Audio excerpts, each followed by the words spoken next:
Q25. 앞으로 AI가 우리의 인생을 결정할 거라니 진심이세요? 세계적으로 아주 심각한 문제 하나는 권위가 이동하고 있는 겁니다. 인간에서 알고리즘과 AI로요. 여러분이 은행에 간다고 해봅시다.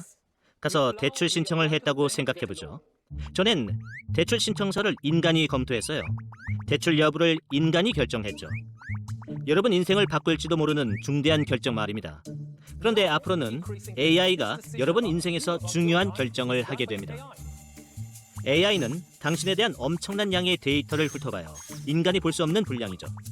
데이터의 패턴을 보고 이 패턴에 따라서 당신이 대출을 받을 만한 신용이 있는지 결정하는 겁니다. 은행에서 대출 신청을 거절했다고 해보죠. 당신은 가서 따질 겁니다. 도대체 뭐가 문제죠? 왜 제 대출 신청을 거절했습니까? 은행이 말합니다. 알고리즘의 결정입니다. Q26. AI 시대의 제일 심각한 문제는 뭔가요? 우린 AI를 믿습니다. 문제는 당신이 그 이유를 납득할 수 없는 거죠. AI가 근본적으로 인간과는 다른 방식으로 결정을 내리기 때문입니다. 인간은 보통 두세 가지 중요한 내용을 근거로 결정을 내립니다. AI의 판단 기준은 두세 가지 자료가 아닙니다.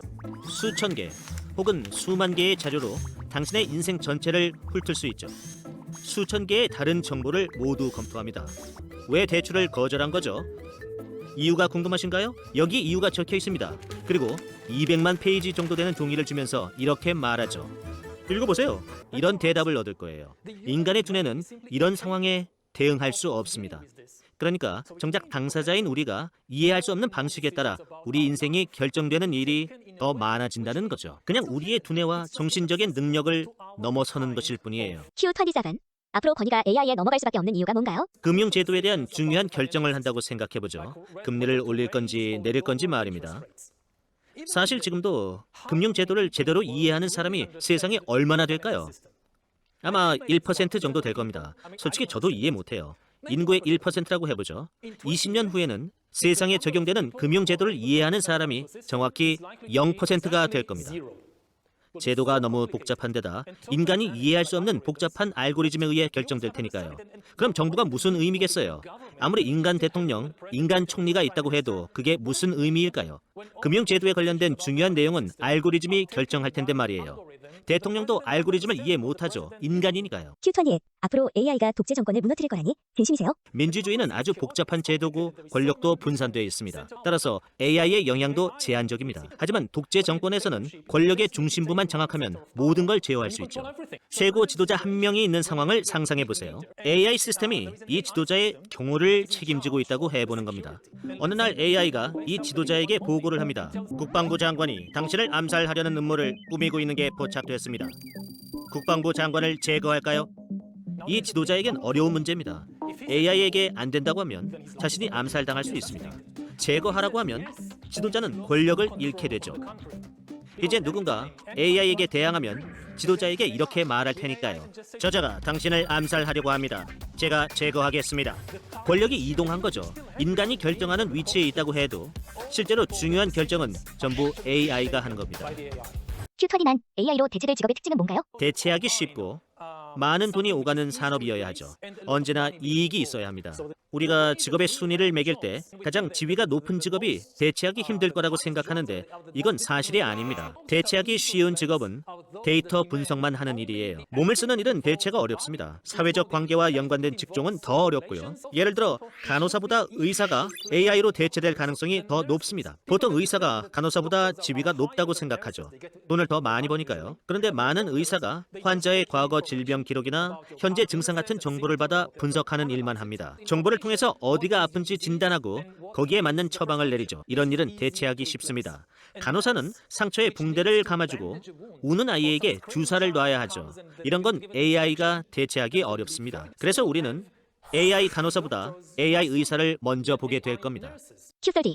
창의적인 일도 AI로 대체될 수 있다니 진심이세요? 어떤 사람들은 창의력이 신비하고 초자연적인 능력이라 AI는 절대 얻지 못할 거라고 합니다. 하지만 많은 경우 창의력이라는 건 어떤 패턴을 파악하고 이걸 더 섬세하게 분해한 후에 새로운 방식으로 조합하는 거죠. 사실 이건 AI가 아주 잘하는 겁니다. 이미 AI가 인간보다 더 창의적인 분야가 있죠. 체스가 가장 잘 알려져 있습니다. AI는 인간보다 단지 체스만 잘 두는 게 아닙니다.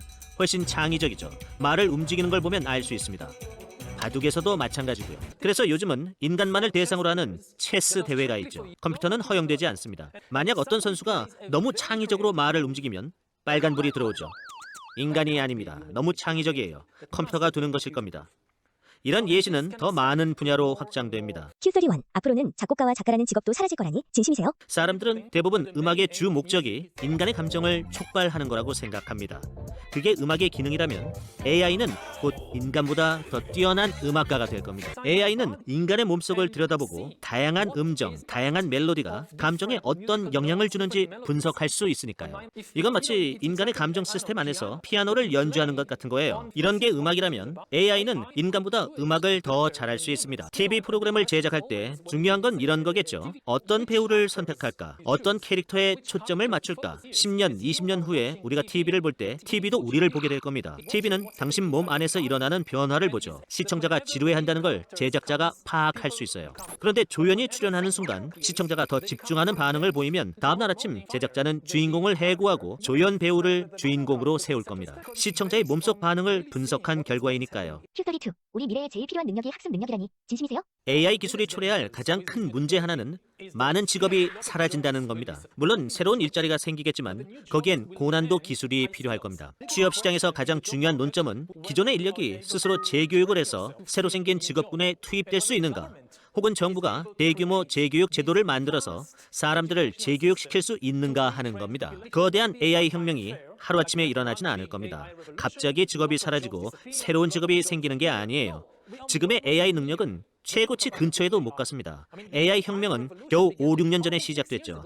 지금까지 본 건 아무것도 아니에요. 전에 없던 큰 혼란이 쏟아질 겁니다. AI가 점차 발전하고 여러 직업군을 대체하면서 말이죠. 정부가 도와주지 못한다면 사람들은 스스로 재교육을 받아야 합니다.